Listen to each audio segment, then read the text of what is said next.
He's just been doing everything we know he can do. In practice, he does the same stuff. And I think we kind of help instill confidence in him and constantly feeding him. He had the high hand last game and this game, so we just try to give him the ball as best as we could.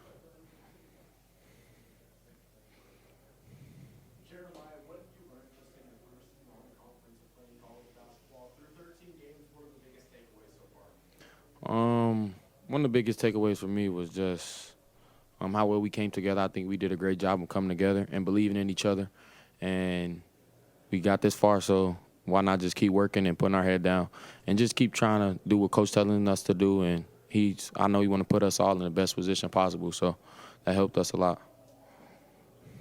And did this team kind of push you guys for, I don't know, 30 minutes or so?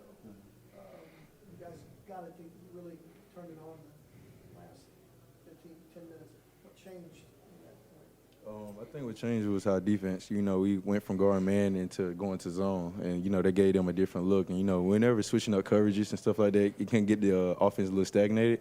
And when they was stagnated, they go to like a very low assist. So Coach made a very emphasis on that, and I think that would help change. Duke, you played a lot of basketball. What have you learned from this team through non-conference play? Maybe what can you guys take into SEC play that you liked? I like that everybody can, take accountability. And we can talk to each other. Like, we don't have nobody that's in there that's selfish, who thinks they got the big head or anything. So that's, like, big on this team. We all can come together no matter what, if it's adversity or not. So that's a big thing. Sure. For both of you guys, kind of looking ahead, you guys have your first true road game coming up against Alabama. What are kind of your thoughts before that game? And kind of like what Colton said, how can you guys take what you've learned through the non-con into that first true road game and the first SEC game as well? I'll go first.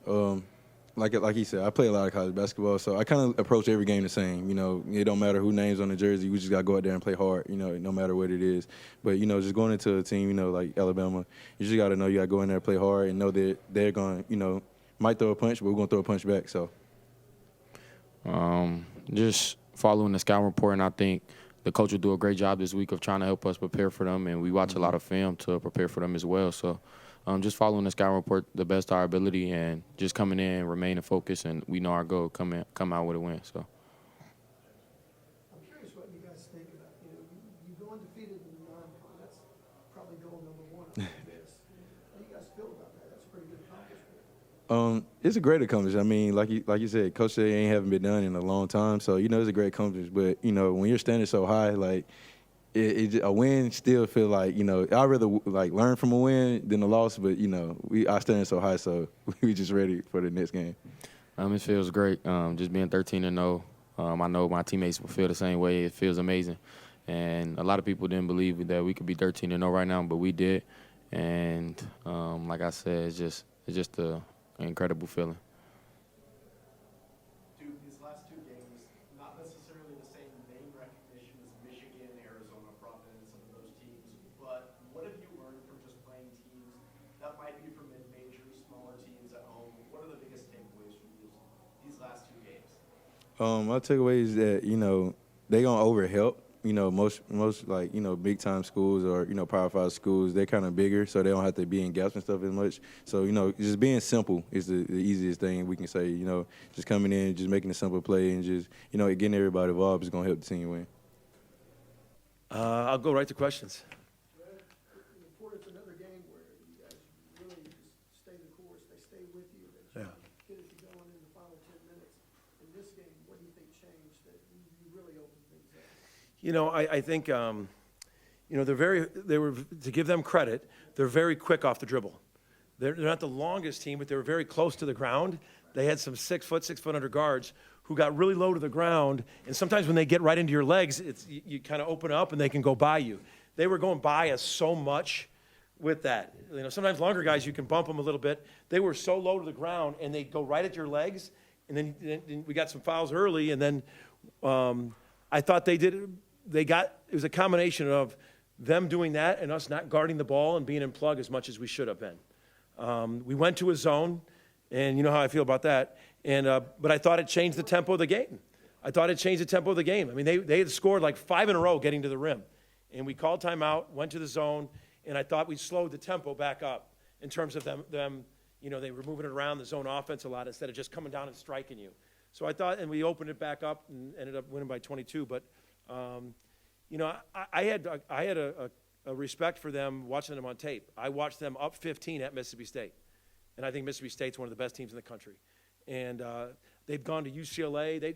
They've been on the road this whole time. So I have a lot of respect for them because the schedule they play, a lot of people would have that same record. And so we had a lot of respect for them. We prepared for them. We just probably didn't guard the ball like we needed to. And I thought that was a big difference. But I thought we got aggressive offensively, taking it to the rim. You know, we shot 61%. I mean, we'll take that from here on out for sure. So I want to have joy for the win, and I know we got to do some things better.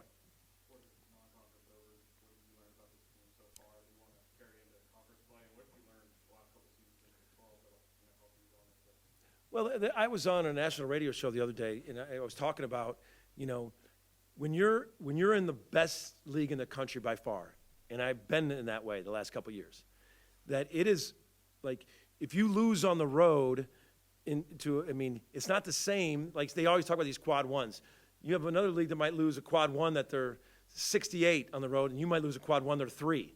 It's two different games. It's two different games. I don't want to hear a narrative this year that a league can only have a certain amount of teams in. That was the narrative the last 3 weeks of the season last year, and that narrative spilled over. Oh, the Big 12 can't have it. There should be no narrative. I mean, the SEC is the best team in the country. Look what we've done against everybody else in the non-conference. Every night is going to be an elite quad 1 game. Someone just told me I think we have 16 quad 1 games and 2 quad 2 games left. I mean, come on. Who's got that? But it's opportunity, but it's apples and oranges. So you've got to take one game at a time, you know, and compete against it. What I've learned with this team is that they're resilient. All the expectations that were told to us before are out the window. These guys right now, it was a little somber in the locker room. And I walked in and I was like, I was wondering how I was going to dress the team because I wanted to be better. We still won by 22. We're 13-0. But I was a little bit like, God, there were so many things we could do better. They felt the same way. All right? They understood it, and we're going to have a great week of practice.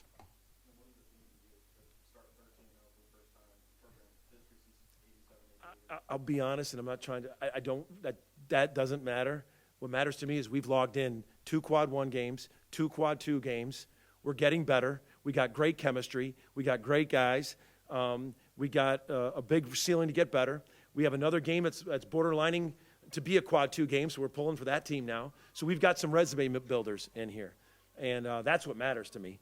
Is we logged in some wins. They can't take those wins.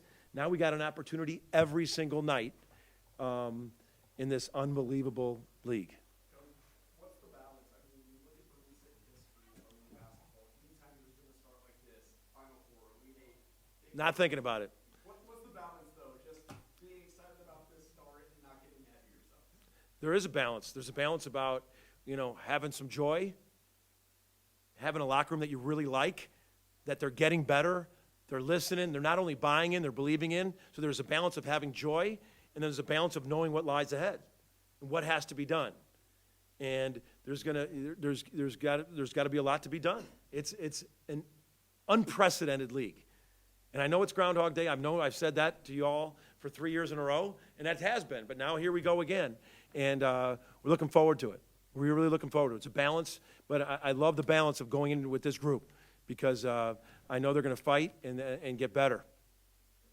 Duke is about to put together an extended stretch of really good offensive basketball, especially. Just can you talk about what he's giving you offensively to go with Jeremiah and Jalen? He's been our most consistent defender. And I always say, your mind's right, your game's right.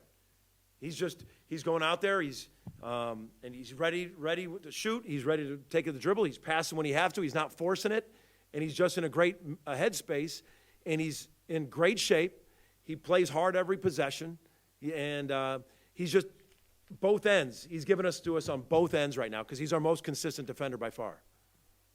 Porter, Jalen Moore, 6 points in the first half, 16 in the second. What did you see different from him in the second half compared to the first half? I think he was really, they were really extended. And even the first play of the half, we rolled that ball screen, he had an angle. He was really taking angles and taking a hit and scoring through angles. And you know, I thought he did, and he finished. He got to the foul line and he finished.